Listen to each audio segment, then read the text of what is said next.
isn't the Joker. It's just me.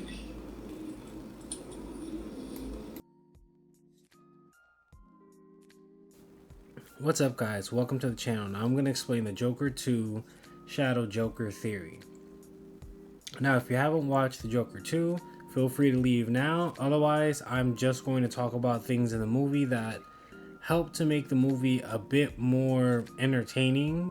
People kind of were not happy about it, and I'm not going to explain everything, but I'm going to explain why it was entertaining to me and why this theory fits into the movie and helps it to be a lot better of a movie.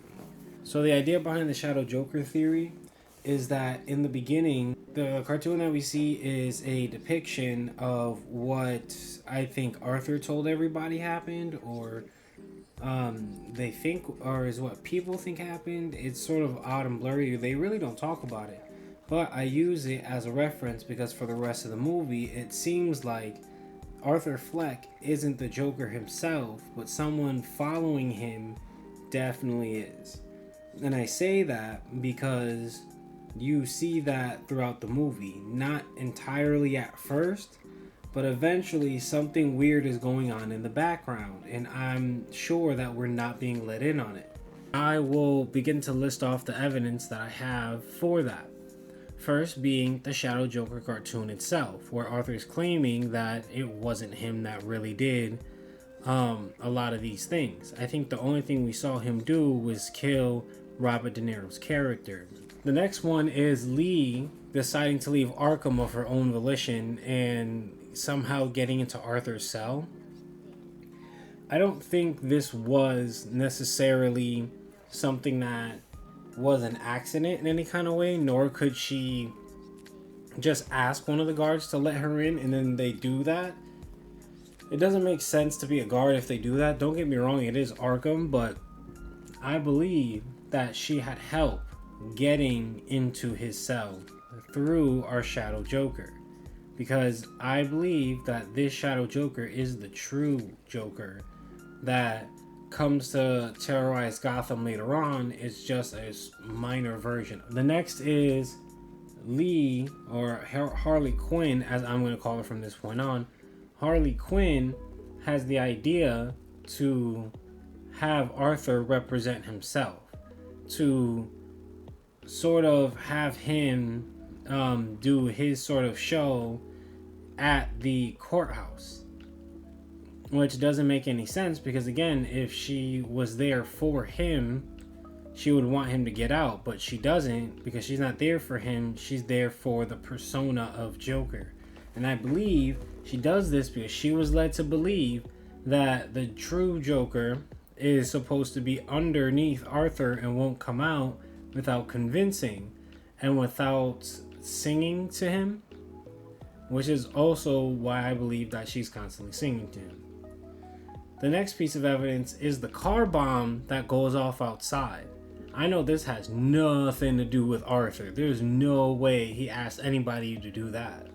And I think that was done on purpose. I think the whole thing was done on purpose. And I'll get to that exactly in a second. And then the last piece of evidence I have is when Harley Quinn, or Lee, looks at Joker at the end of the movie, or looks at Arthur at the end of the movie and tells him that you're not the Joker, and then proceeds to sing "That's Entertainment" and then leave him behind. I think the reason she sings "That's Entertainment" is because she did everything she was supposed to get him to do some of the things that he did. I think the idea was she was supposed to get him to represent himself and to fully, I'm going to say, Jokerize in the courthouse. And since that didn't work, she up and peaced out. And then lastly, I think that the best evidence that Shadow Joker exists in the first place is that he ends up killing Arthur towards the end of the movie. At the very end of the movie, I believe that is why he kills Arthur. It's not a random stabbing attack. I believe this guy plans to kill the Joker kill Arthur and then take his place. Kill Arthur and pretend to be Arthur Fleck himself, and then lead all the Joker followers that are outside of Arkham. All he has to do is go in and out of Arkham like he has been the entire time. This kind of thing is something we've seen in like Batman Arkham Origins and a few other places in the Batman mythos. So it didn't surprise me at all when at the very end that is who I assumed was the Joker in the first place. Because honestly, I found it also very weird that they gave him a few of his own shots during the movie. And during each and every single one of his shots, he's staring like dead at Arthur Fleck, like he's going to eat him alive. And I'm surprised no one kind of said anything about that in any of their reviews or anything like that. They're kind of just ignoring the fact that there's some dude of all the, because trust me, there's a lot of other inmates in there, but they're not all staring at Arthur Fleck in every scene that he shows up. And like that's exactly it. You see him even before Arthur gets up to go follow the guard at the very end. When he goes to follow that guard, you can see in the background, same guy is staring at him and watches him walk off. Alright, so a real quick recap of the Shadow Joker theory. So it begins off with Arthur on his own fighting his own court case. Then he meets Harley, who somehow brings the Joker out of Arthur, or his version of the Joker, really.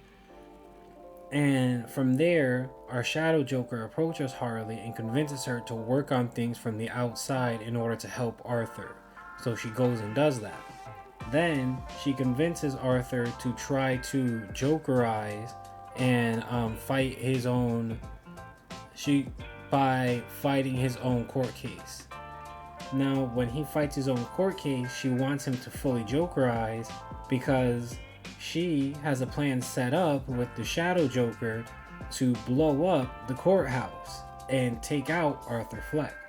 Once they take out Arthur, they're going to have Shadow Joker take over in his place. Only problem being that he didn't die in the explosion and instead made his way all the way back home where Harley was. And that's when she breaks the news to him that he never was the Joker, that he said it himself, that he always was just a normal person. And with that sad ending, we then get Arthur being sent back to Arkham, where a Shadow Joker is waiting for him in order to take him out to take his place. And that is how the Joker 2 ended for me. I just want to blow it all up and start a new life. So that is the Joker 2 Shadow Joker theory.